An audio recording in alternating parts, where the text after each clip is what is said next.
Stability of free radical is directly proportional to, जितना ज़्यादा resonance होगा उतना ज़्यादा फ्री रेडिकल की स्टेबिलिटी होगी। ठीक है, नेक्स्ट और कौन सा फैक्टर इंपॉर्टेंट है? फ्री रेडिकल को क्या चाहिए? इलेक्ट्रॉन चाहिए। इसमें प्लस एम इफेक्ट नहीं लगेगा। ठीक है, प्लस एम इफेक्ट में 2 इलेक्ट्रॉन शिफ्ट होते हैं,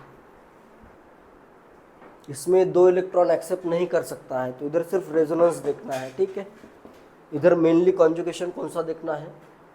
ऑड इलेक्ट्रॉन या free radical alternate to pi bond conjugation, ये मेनली होगा इसमें रेजोनेंस। ठीक है, प्लस एम इफेक्ट इसमें नहीं लगेगा क्योंकि 2 इलेक्ट्रॉन एक्सेप्ट नहीं कर सकता है। ठीक है, is directly proportional to resonance. और नेक्स्ट इसको क्या चाहिए?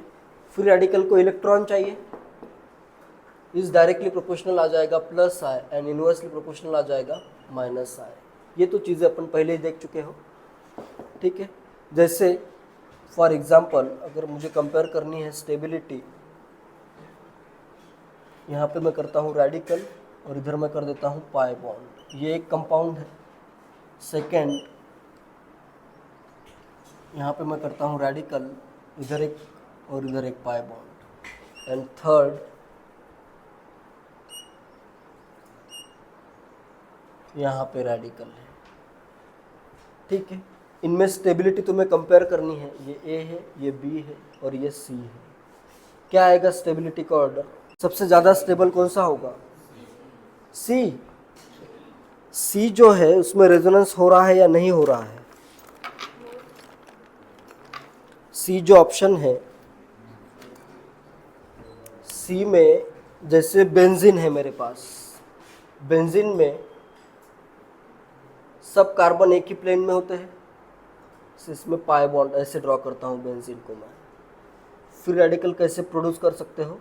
जैसे सब पाई बॉन्ड रहेंगे, पाई बॉन्ड होंगे और इसमें क्या होगा, इधर ऐसे हाइड्रोजन के साथ बॉन्ड है, एक इलेक्ट्रॉन मैं देता हूँ इसको, एक इलेक्ट्रॉन देता हूँ मैं इसको,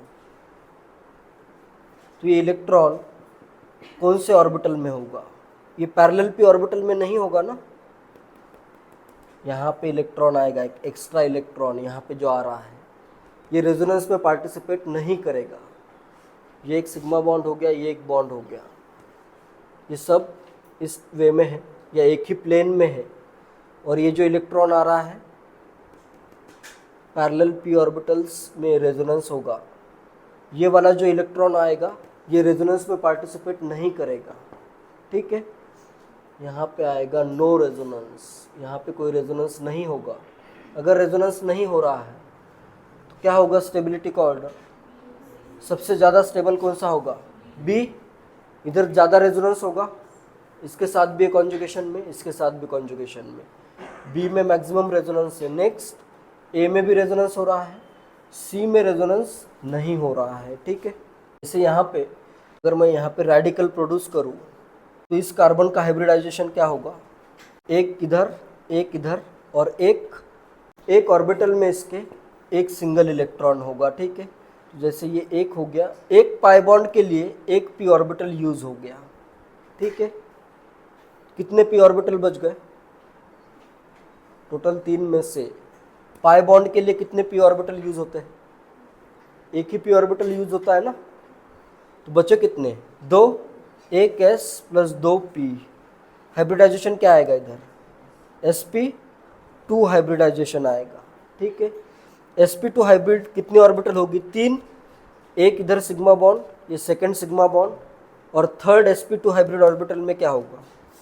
ये इलेक्ट्रॉन होगा। ठीक है, तो ये रेजोनेंस में पार्टिसिपेट नहीं करेगा।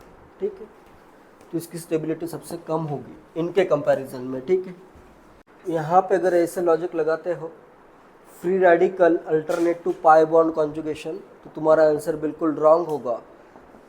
कॉन्जुगेशन या रेजोनेंस पैरेलल पी ऑर्बिटल्स में ही होता है। ठीक है, ऐसे अगर परपेंडिकुलर प्लेन में अगर कुछ है, परपेंडिकुलर ऑर्बिटल में अगर जैसे इलेक्ट्रॉन आ रहा है तो ये रेजोनेंस में पार्टिसिपेट नहीं करेगा। ठीक है, जैसे अभी यहाँ पे अगर ये पाई बॉन्ड नहीं होता तो ये स्ट्रक्चर बन जाता। ठीक है, यहाँ पे तो कॉन्जुगेशन होगा।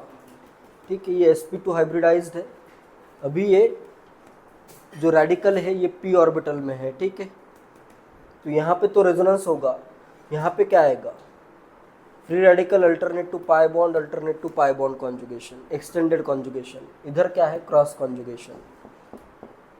लेकिन ये एक दूसरे के क्या है, रेजोनेटिंग स्ट्रक्चर होंगे ना।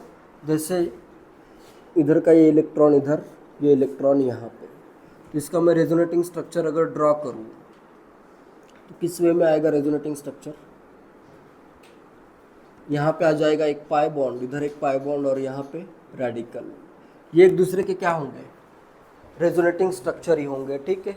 तो दोनों की स्टेबिलिटी सेम ही होगी। जनरली एक्सटेंडेड कॉन्जुगेशन में ज़्यादा स्टेबिलिटी आती है as compare to cross conjugation. तो इनमें अगर ये दो रेजोनेटिंग स्ट्रक्चर में भी अगर कंपेयर करनी है स्टेबिलिटी, तो एक्सटेंडेड कॉन्जुगेशन वाला मोर स्टेबल होगा, ठीक है। लेकिन क्वेश्चन में स्टेबिलिटी के कंपैरिजन, मतलब इस टाइप का क्वेश्चन आएगा जिसमें ऐसे रेजोनेटिंग स्ट्रक्चर नहीं होंगे, ठीक है। नॉर्मली क्वेश्चन ऐसे आता है जिसमें रेजोनेटिंग स्ट्रक्चर नहीं होते हैं एक दूसरे के, उसी केस में कंपैरिजन इजी है, ठीक है।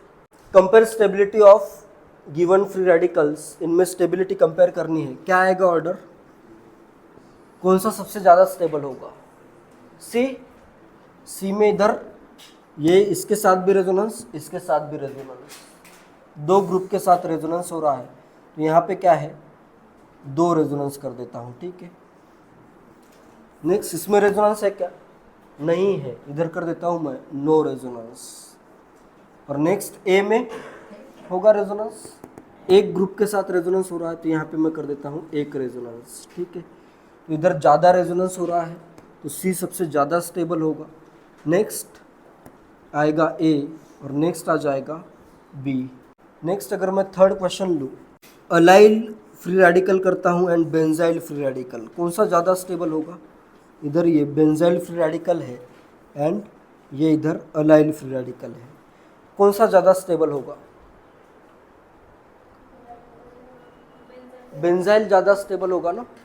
इधर ये ज़्यादा इसके रेजोनेटिंग स्ट्रक्चर बनते हैं या मोर रेजोनेंस होगा इस केस में, ठीक है। मोर रेजोनेंस और मोर रेजोनेटिंग स्ट्रक्चर, या सिंपली मोर रेजोनेंस करता हूँ, ठीक है, तो ये ज़्यादा स्टेबल आ जाएगा। फ्री रेडिकल के स्टेबिलिटी का ओवरऑल ऑर्डर बताता हूँ, ठीक है। ओवरऑल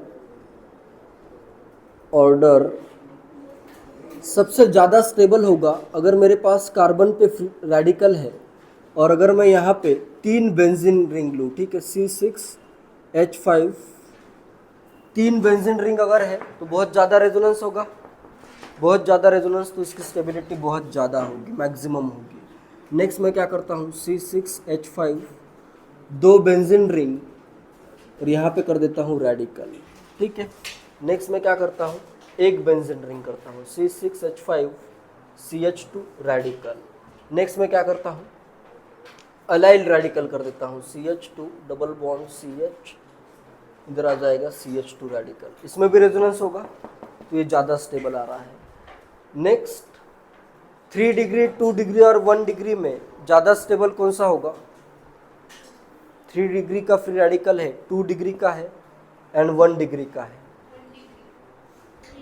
प्लस आई इफेक्ट देखोगे ना, stability of free radical is directly proportional to resonance and it is directly proportional to plus I and inversely proportional to minus I. तो 3 degree का ज़्यादा आएगा, इनमें तो सब में रेजोनेंस हो रहा है।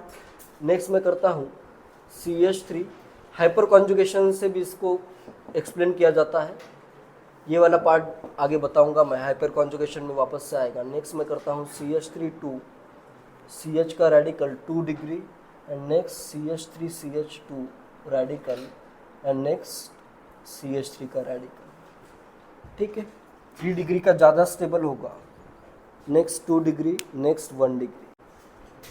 AI-EEE 2006 का क्वेश्चन है, the increasing order of stability of following free radical is, इन फ्री रेडिकल के increasing order of stability find करना है, क्या आएगा, सबसे कम स्टेबल कौन सा है इसमें, ये तो देखो डायरेक्टली इसी से हो जाएगा, 4 सबसे कम स्टेबल है। नेक्स्ट थर्ड होगा, इनमें रेजोनेंस नहीं हो रहा, ये 3 डिग्री का है तो ये ज़्यादा स्टेबल आएगा, ये 2 डिग्री का है, ठीक है, तो ये कम स्टेबल है। नेक्स्ट क्या आएगा, 1, और सबसे ज़्यादा स्टेबल कौन सा होगा, 2, तो ये आंसर आ जाएगा। ओवरऑल ऑर्डर से तुम डायरेक्टली इस क्वेश्चन का आंसर कर सकते हो, ठीक है। जेई मेंस 2014 का क्वेश्चन है, in which of the following pairs A is more stable than B. क्या आएगा आंसर? फोर्थ आ जाएगा। फर्स्ट में देखो इधर रेजोनेंस हो रहा है तो ये ज़्यादा स्टेबल है, इसमें ये 2 डिग्री, ये 3 डिग्री, तो ये ज़्यादा स्टेबल है। इसमें 3 मेंबर की रिंग, इधर 6 मेंबर की रिंग, यहाँ पे क्या रहेगा? स्ट्रेन ज़्यादा होगा, इधर स्ट्रेन कम होगा, तो ये ज़्यादा स्टेबल आएगा। इधर ये PH3, ये रेजोनेंस स्टेबलाइज्ड है, और इधर क्या है? सिर्फ हाइपर कॉन्जुगेशन लगता है। अभी हाइपर कॉन्जुगेशन नहीं पता है तो इंडक्टिव इफेक्ट लगाओ यहाँ पे, ठीक है। तो ये रेजोनेंस स्टेबलाइज्ड है, तो आंसर क्या आ जाएगा? फोर्थ ऑप्शन आ जाएगा, ठीक है।